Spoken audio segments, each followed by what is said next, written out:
নমস্কাৰ সকলোকে মোৰ অন্য এটা ভিডিঅ'লৈ স্বাগতম জনালো। এইখিনি যে বগেনভিলিয়া দেখিছে এইখিনি কাৰণে আজি মই মাটি ৰেডি কৰিম। কেনেকৈ মাটিখিনি ৰেডি কৰিছো আপোনালোকক দেখুৱাম। এইখিনি কোকোপিট আৰু এইখিনি মাটি, এইখিনি ধানৰ পটান আৰু এইখিনি গোবৰ। ইয়াৰ লগত অকমান ৰাসায়নিক সাৰ মিলাবই লাগিব আমি। এতিয়া ৰাসায়নিক সাৰখিনি কিমান পৰিমাণৰ দিওঁ আপোনালোকক দেখুৱাই যাম আৰু কি কি দিছো সকলোখিনি দেখুৱাম। লৈছো এইখিনি সুপাৰ ফসফেট, যিখিনি বগা দেখিছে এইখিনি সুপাৰ ফসফেট। তাৰপাছত সেইখিনি হৈছে ডিএপি, কলা কলা যিখিনি দেখিছে আপোনালোকে এইখিনি ডিএপি লৈছো। আৰু এইখিনি নিমৰ খলিখিনি কম হৈছে আৰু অলপমান লম। এইখিনি আমি মাটিৰ লগত মিলাই ল'ব লাগিব।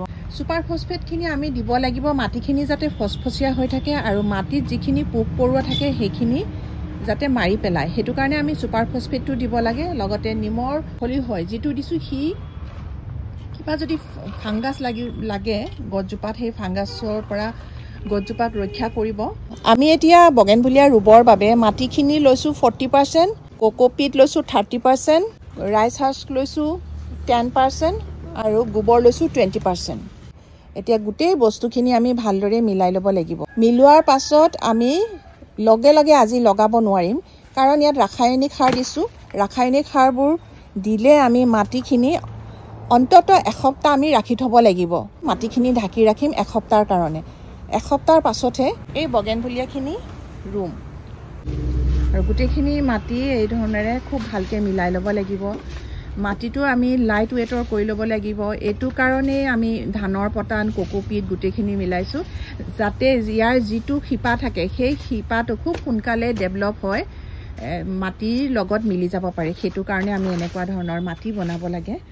অকল মাটি বা বালিত যদি বগেনভিলিয়াবিলাক ৰুৱে বা যিকোনো গছ ৰুলেই শিপাটো ডেভেলপ হ'বলৈ অলপ টাইম লাগে আৰু খুব সোনকালে শিপাটো নাবাঢ়ে আৰু খুব সোনকালে পুলিটো ডাঙৰ নহয়। আৰু এইদৰে যদি মাটিখিনি আমি বনাই দিওঁ শিপাটো খুব সোনকালে বাঢ়ে, গছজোপাও সোনকালে ডাঙৰ হয়। আৰু নতুনকৈ অহা পুলিখিনিও দেখুৱাই দিছোঁ।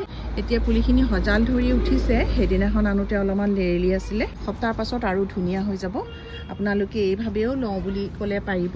আৰু যেতিয়া মই একেবাৰে ৰিপৰ্ট কৰিম, ধুনীয়াকৈ পটত লগাই ৰেডি কৰি দিম এমাহৰ পাছত পুলিটো, তেতিয়া পুলিটো দাম হ'ব। মাটিখিনি এতিয়া খুব ধুনীয়াকৈ মিলাই দিয়াৰ পাছত আমি পলিথিন এখনেৰে ঢাকি ৰাখিম এসপ্তাহৰ কাৰণে। এসপ্তাহৰ পাছতে যিখিনি বগেনভিলিয়া নতুনকৈ আনিছিলোঁ সেই বগেনভিলিয়াখিনি ৰুই দিম। আৰু এনেকৈ পলিথিনত থকা পুলিবিলাকো বেয়া নহয়, ধুনীয়া ধুনীয়া পুলিয়েই। আপোনালোকে খালি এমাহ যত্ন কৰিব লাগিব, তাৰপাছত পুলিটো আৰু ধুনীয়া হ'ব।